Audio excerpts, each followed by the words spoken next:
Hello, hello, hello. Oh, look at you. Ooh. How we doing?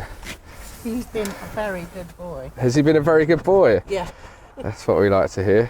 Just not that I would ever let him off. Still. Bless him. Look at you handsome. Does he need his backpack on? No, not really. Bring him out. We'll go down there. We'll have a little chat, see where we're at with him, and then go from there. I'm stuck. Oh, I'm in. Oh, it's chilly. It's not. Oh, it's got that nice winter. Oh, it's lovely. Yeah. I mean, the sun's out, which always makes a difference anyway. Come on, kiddo. So, what are you hoping to achieve today, Laura? Just sort of following up on what we did. One of the main things I've done since coming here. Yep. I changed my Ring doorbell. Okay. And they all three, because I've got 3 Cocker Spaniels, all 3 of them are so calm now when the doorbell rings. It's made such a difference. And something as little as that, they don't bark as much. Toby now will normally go on his bed. Oh, nice. In the hall. But he is much, much calmer. He wears his backpack wherever he goes. Nice. Don't you? Is he enjoying that? Yeah, and he seems to be, and it definitely seems to be, hey, shush, sit, good boy. That definitely seems to be wearing him out, so that's made a difference. And then he seems much calmer, walking so much better on his lead, and actually getting to be a pleasure to take out, which he wasn't before. So, I mean, we can do a little bit of recall work with him and things you can do going forward. Is there anything else in particular that you're struggling with? Not so much as I say the recall, I think, but I don't, I'd like to say that I think he will be improved. Okay, let's go down. But he's better than he was, certainly. Come on. We can do it. So obviously, what's he like if he sees a dog? Like if he's Not up his bothered by lead, dogs. so he doesn't run over to dogs. No, he's not that fussed about them. But so dogs, no, not a problem. I think he chased a cat. You think he would chase a cat? Yeah. He likes to chase squirrels. What dog doesn't? But They're nature's tennis ball. Yeah, they are. So, and we have quite a lot of birds in the garden. He likes to chase them, and he looks like a cat sometimes because he just prowls up to them. Yeah, he really does stalk them. Have you been doing any recall stuff with him? Yeah. With the we've got a field, an enclosed dog field, and we do take him there quite often, at least once a week, twice a week, and he's been much better at coming back there.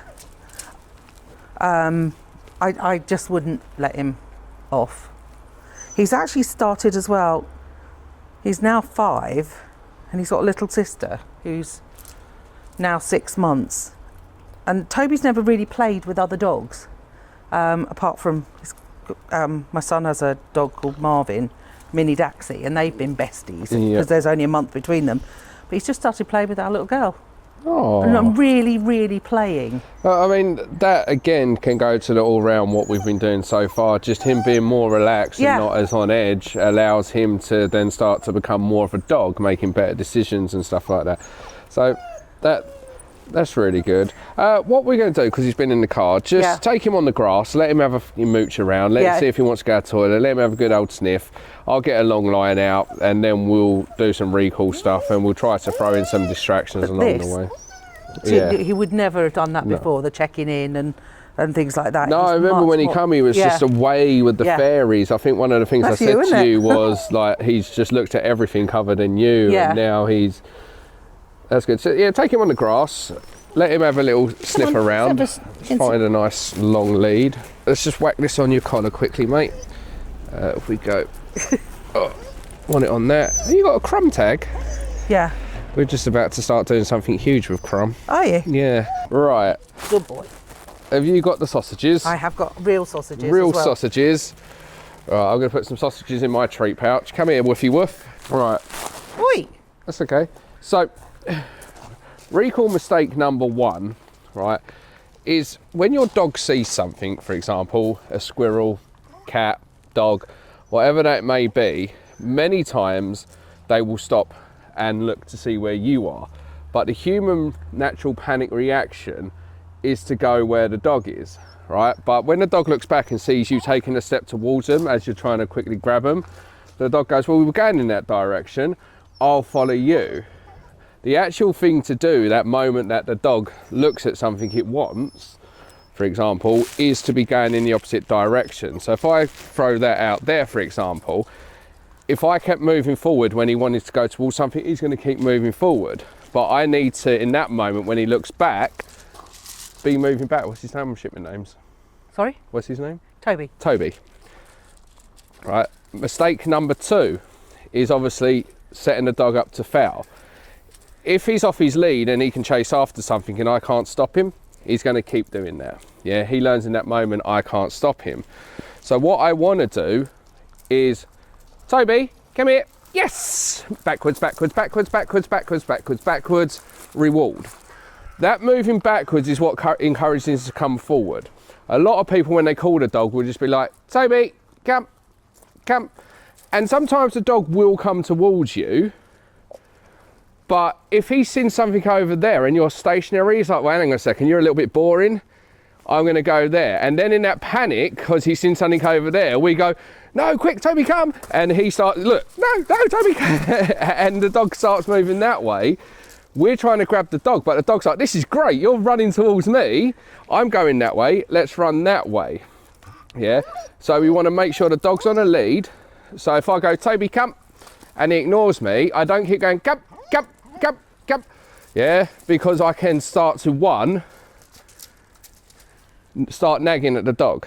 Yeah, the more I say and the less the dog does it, the more the dog tunes out. So I want to go like, Toby, come, and if he doesn't do it, then I use that lead. So let's take him over on the grass and start putting some of this together. Let him go out. Toby, come. Yes. So he's ignored me. So I'm not going to keep repeating myself over and over again. He actually figured it out for himself there, right? If he doesn't listen to me, look, he wants to go that way. Toby, yes, you're really good at this. It's a massive difference just for that. It's a massive difference since coming last time. Yeah. So see what happens if you see Steve. Can you get Ant to bring Bentley out? Is as far as I want him to be able to go. So the way I do that, yes, look, the way I do that is just every time he starts to go too far away, I step on that lead. So we'll walk. Okay, and this is a new place. There are rabbits over here and stuff like that. But the more I step on that lead, in a sense, so if he starts to go, let him go, let him go, let him go. Just step on that lead like there. See, it stops him, and see how he checks back in with you. So if you was to see a squirrel, yeah, or you see a dog, what you do is you first step on that lead. He hits the end of it. It prompts that quick look back at me, and that's when you go, Toby, come, yes! Yeah, and you move backwards, backwards, backwards, thus keeping it on you, creating more space from you and what you want, yeah? But if he doesn't have this long line on and he sees that squirrel, yeah, he moves forward and you have to chase after him. So he goes, we're going in that direction. So let's go down this way towards Ant, right? So he hasn't seen him. Just move around a little bit. So look, right there, step on that lead, decision to make. Toby, come, yes! Moving backwards, because you saw how the second he saw Bentley, he went to go darting forward. And again, Toby, come. Yeah! Good boy. And then, but if he wasn't on this lead, yeah, you would then have to chase him. But Toby goes, well, you're going in that direction, so I'll just pick up my pace. We're going in that, because they're simple. It's like a green light. I've seen the dog, Mum's moving towards me, we must be going that way, I'll get there quicker. But if he looks back and sees you doing this, moving backwards, backwards, backwards, backwards, backwards, see how it encourages him to come towards you. Yeah? And whether it's a dog, whether it's a squirrel, whether it's a cat, whether it's a person, whether it's a bike, whether it's a kite, without this lead in the beginning, if he gets to run over there, you become that owner shouting, and then going, it's okay, he's friendly, the worst kind of owner. Yeah. But he learnt in that moment, you can't stop him. And what he got out of that, if it was fun, becomes reinforcing. So he'll do that next time he sees that distraction, and next time, and next time, and next time. Move around a bit, Ant. So just a couple of times you stepped on his lead. You see how he's now holding that position a little bit? Step, Toby, come. So now he's ignored me. So I don't keep going, come. I pick up this lead, Toby, come, and I make it happen. Yeah? Right. Again, another use of that lead. No negotiations. Yeah? So he learns that there is, look, he's going over there, step on his lead. So he can start to have that freedom that he deserves, Yeah. but we do it in a safe manner. And the reality is, if everybody did this, Yeah. there'll be far fewer incidences, because if he runs over to a squirrel, yeah, that might not seem like a big deal unless that squirrel dashes out the park. And of course you can't stop him. Yeah. If he runs over to a dog, that dog, we know that Bentley's fine, Bentley's freaking lovely. But what if Bentley wasn't? Yeah. He's gone over there innocently to say hello because he's been allowed to, because he thinks that's what he's allowed, because we haven't used that lead and we can't stop him. And then he runs over to the wrong dog and he gets attacked. Now he's had a real bad day, you've had a real bad day, and we could end up with a reactive dog. Yeah? The long line, it is literally that saving grace, right? Look at the checking in. Yeah. He never did that before the first. So the other thing is, look, watch this. So you see Ant's there. This is also why I like the line, because what we can do is we can go, Toby, this way, let's walk. Walk with me. All right. You see how moving in the opposite direction, this is where a lot of people go wrong. Because you see that dog and your natural response is to go and rush and grab him, you go towards him. But you see how just moving creates him with me, because it gives him a clear choice, yeah? If I run over there, you're going that way. I might risk losing you. But if you're going that way when I want to go that way, he's going to definitely go that way, yeah? So, and obviously, as we know, he likes to be with us. He stays quite close to us and stuff like that until he sees something. So Toby's worst fear is losing you. But just using this line. Toby, come. Good boy. Yeah. The other mistake people make with recall is you'll only call your dog when there's a distraction. So there was no distraction over there, you called him, that's great. Yeah. And the reward is you give him a little stroke and he gets to go back out. But if I only ever call Toby when I see a dog or see a squirrel or see a person, then calling Toby could be a precursor for there's that distraction. Yeah, and the recall can indirectly become a negative because it's a key that my fun's over now, because that's fun over there. Whereas if I call him, like he goes a little bit too far away, Toby, come! And he's ignored us, so lead. We make it happen, no negotiations. That's where the lead's there. So he hasn't actually completed it yet, so we're gonna make him come all the way back here. That's what I'm looking for. That's where the lead comes in play. But if I call him and let him go back out, call him, let him go back out, call him, let him go back out, then it's just me calling him, having a little fuss, giving him a treat, or the reward is you get to, it doesn't mean end of fun. It doesn't mean that there's a person, there's a dog.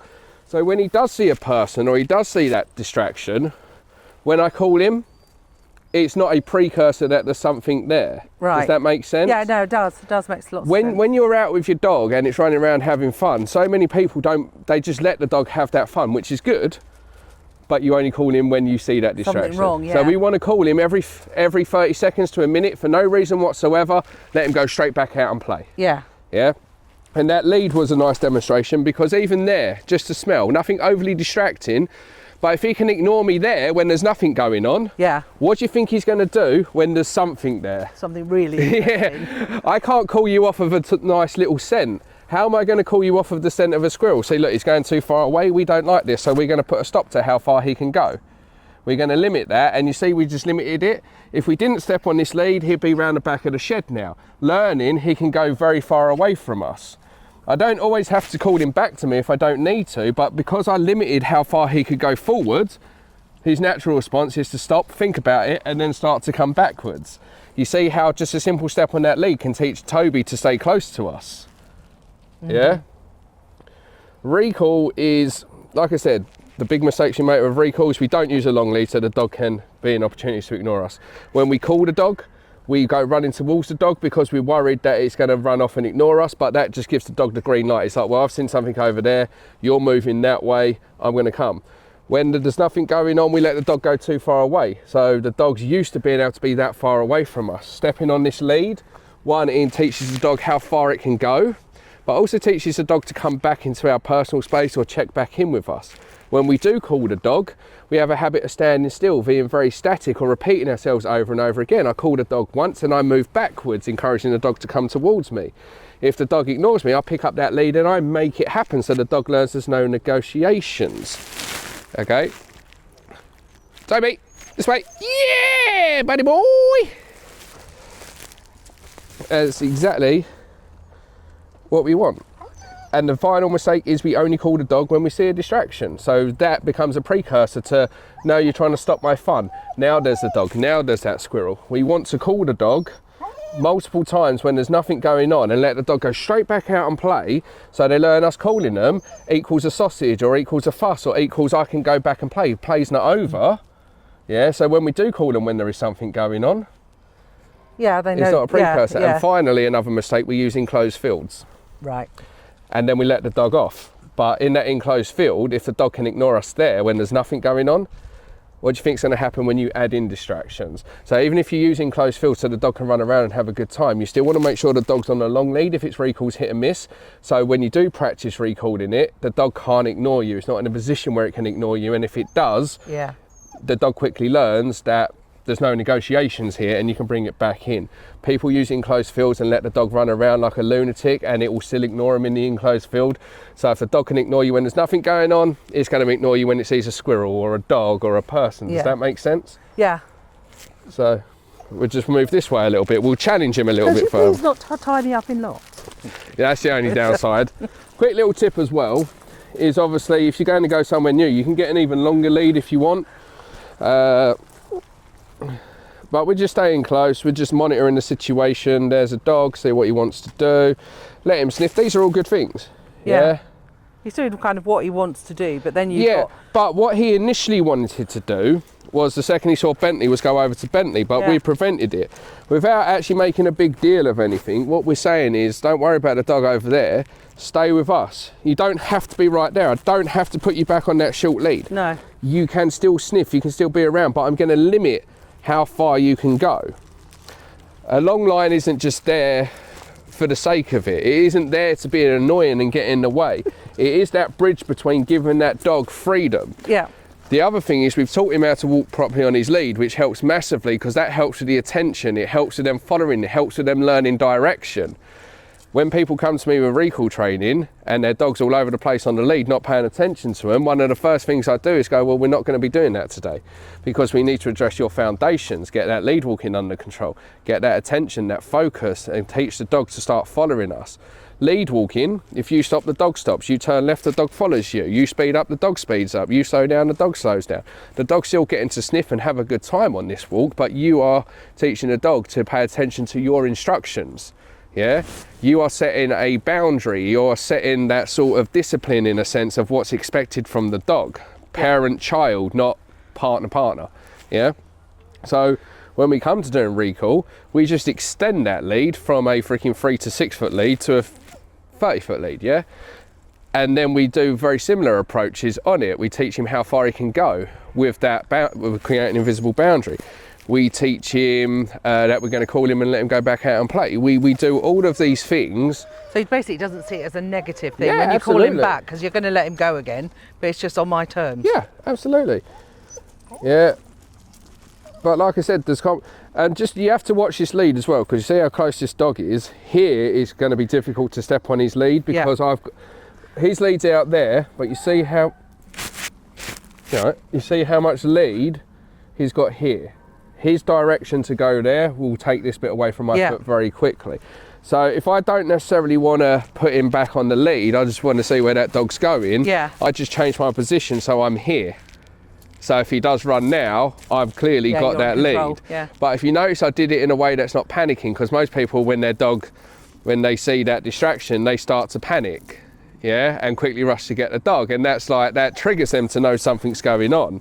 So I just manipulate where I stand, so if he does make a bad choice, I'm in a position where that doesn't become a reinforced decision. What we're going to do is just let him have like sort of some freedom around here. Yeah. But we're going to try to keep him close to us. So I don't want him in the menage, for example, if we're here. Yeah. Yeah. So let's go over where. Come, mate. Good boy. And this is what I did with Myla, my little rescue Yeah. dog, when I got her, because she is part spaniel, she is part terrier, and she would like to go and there you go, well done. See, on, I Toad. didn't even have to tell you, we was in sync. Yeah. Good And boy. that's what it is. Good boy. Yeah. That lead allows got him it. to safely have some freedom. Yeah. Yeah. So if he can't successfully chase after a squirrel, because we keep being Yeah. repetitive with this, He won't even notice. Yeah. Won't even think about it. yeah, he chases squirrels because, as Ben said, they're gifts from God, right? They're just freaking tennis balls that fall from the sky. And dogs love it. Yeah. And then they run and the dog gets to chase them. A lot of dogs don't actually want to catch the squirrel, they just like the thrill of the Yeah. chase.